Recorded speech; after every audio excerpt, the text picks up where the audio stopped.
Here we are going to construct a single cycle hardware control system for our simple PC. Based on the instruction set architecture defined, we want to design a computer architecture to support the ISA.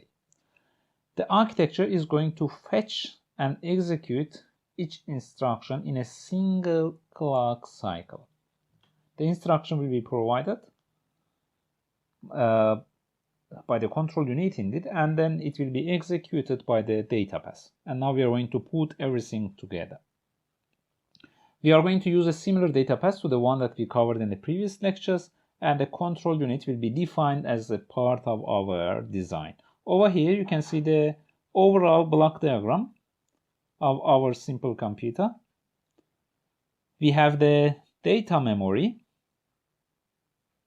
which is attached to our data path, and the whole thing works with the control unit. As you can see here, the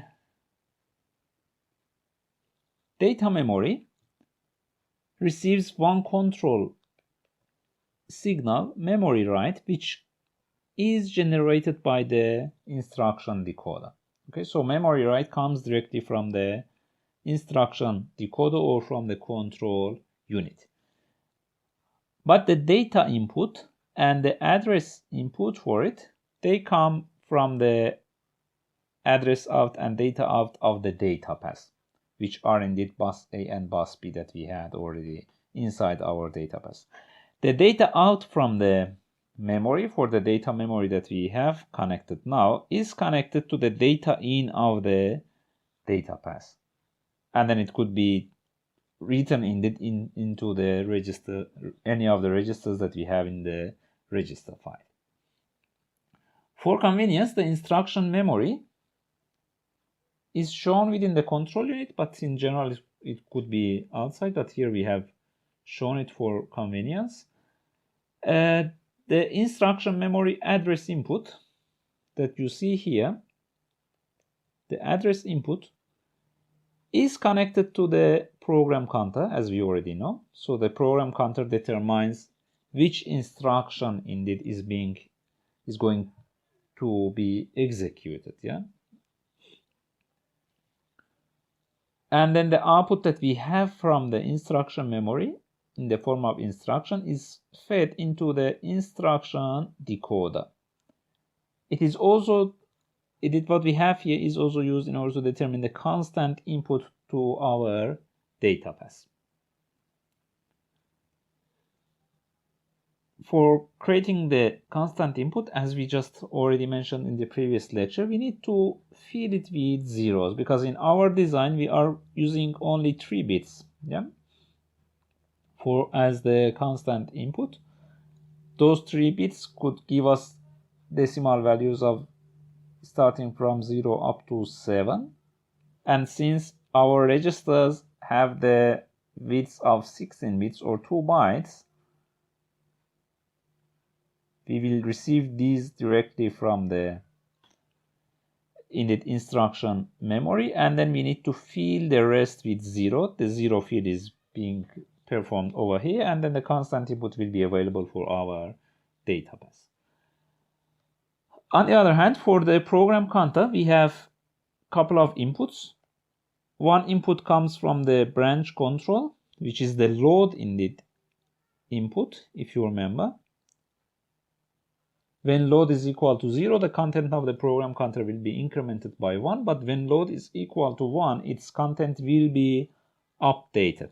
How it will be updated? There are 2 ways. One way to update it is when we have jumping. In that case, the value that we have here, so indeed this is determining that when we have jump instruction, what we have in bus A indeed will be used in order to jump to the new address. So the new address will come from bus A. But when we have branching, in the case of branching, we will refer to the contents that we have in our instruction set architecture format that we just discussed, and then create the offset. Yeah, this will give us the offset that we want to have, whether positive or negative, and then it will be used inside our program counter to jump into that new address, which is determined in that way. In general, the program counter is controlled by the branch control unit. It receives a couple of inputs and it determines the next address in it. Yeah, for the branch control unit, you can also see that it receives a given input status bits V, C, N, and Z, as we already have discussed, and it also has some other inputs, PL, JB, and BC. We will discuss these details later. So we already just discussed all of this in the previous slide. For the program counter, we have a set of functions. You can see the list of the functions which involve jumps, and branches over here. We have the jump on 0, then branch on negative, branch on 0, branch on negative, and we have the simple jump function as well. When we have branch on 0, which is determined as BRZ as a symbol, the content of the register with the address which comes from source A is checked. If it's equal to 0, then branching will be happen, and then the content of the program counter will be updated. There will be an offset which comes from the signed extension of the address that you can see over here. Yeah, we have what we have in the instruction register at bits 8 and 6 will be combined with the content at bits 2 and 0. We will have 6 bits over here, so this will give us 6 bits in the form of signed 2's complement. Therefore, we'll have positive or negative address offset, and that address offset will be applied to the program counter.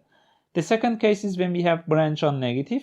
When we have branch on negative, again the content of the register with the address at source A will be checked. If it's negative, then the branching will be performed. If it's not negative, then the program counter's value will be incremented. But when it is negative, again the amount of the offset will be determined by these 6 bits in it. Yeah. The third case is when we have jumping. In the case of jumping, we don't have any condition.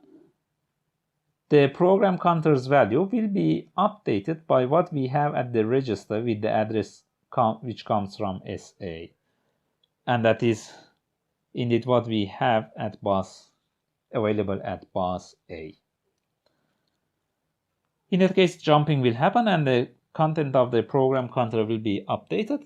If we don't have any of these 3 functions, the content of the program counter will be incremented by 1. Over here, you can see how the branch control determines the PC transfers, the program counter transfers, based on the inputs that it receives. It has the N and Z inputs, so negative and 0 status bits. If you remember, for the branch control unit, we had 4 inputs from this side and a couple of inputs from the lower side. Yeah, let me just go back and show you them. So we have 4 of them here and 3 of them here, V, C, N, Z, P, L, J, B, and B, C. V, C, N, Z over here, and then P, L, J, B, and B, C here. This is what we have for our branch control unit. It refers to negative and 0 as 2 inputs, and then P, L, J, B, and B, C. N and Z are the status bits that we know how they are made available. They come from indeed the data path from the function unit. Then PL is the signal which is used as the load enable for the program counter. Okay, so if PL is equal to 0, when PL is equal to 0, PC will be incremented. But when PL is equal to 1, then the program counter will be updated. How it will be updated? It will depend on the value that we have for JB and BC. If PL is equal to 1, meaning that the program counter is going to be updated, and then JB or jump or branch select is equal to 1, when we have JB equal to 1, it means that jump will happen. Okay? The program counter will be updated by some new value which comes from bus A. But if JB is equal to 0, so JB equal to 1 means that we will have jump. JB equal to 0 meaning that we will have branching. When JB is equal to 0, there will be branching, and then the branching will depend on whether we have negative or 0 conditions. Yeah. When we have branching, then we will check the content of the value that we have for BC or branch condition. If BC branch condition is equal to 1, the branch will happen for n equal to 1 or for negative. When BC is equal to 0, it will happen when Z is equal to 1 or Z when we have the 0 condition. Yeah? However, in both cases, the branching means that there will be an offset which will be added to the content, to the current value of the program counter, and then it will be updated in that way. Over here, you can see the kind of truth table that we have for the PC operation. We have PL, JB, and BC, and over here you can see the operations. When PL is equal to 0, when load enable is equal to 0, as you can see here, the operation to be performed for the program counter is counting up, so it will be incremented. And in that case, the value that we have for JB and BC will not be important. They will be don't care.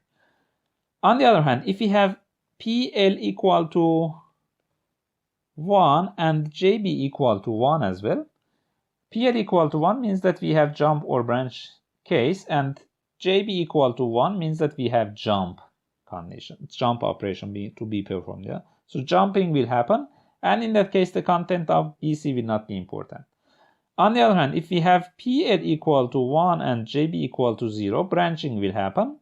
And when branching happens, depending on the value of BC, we will have branch on negative or we will have branch on 0. So two different cases will happen.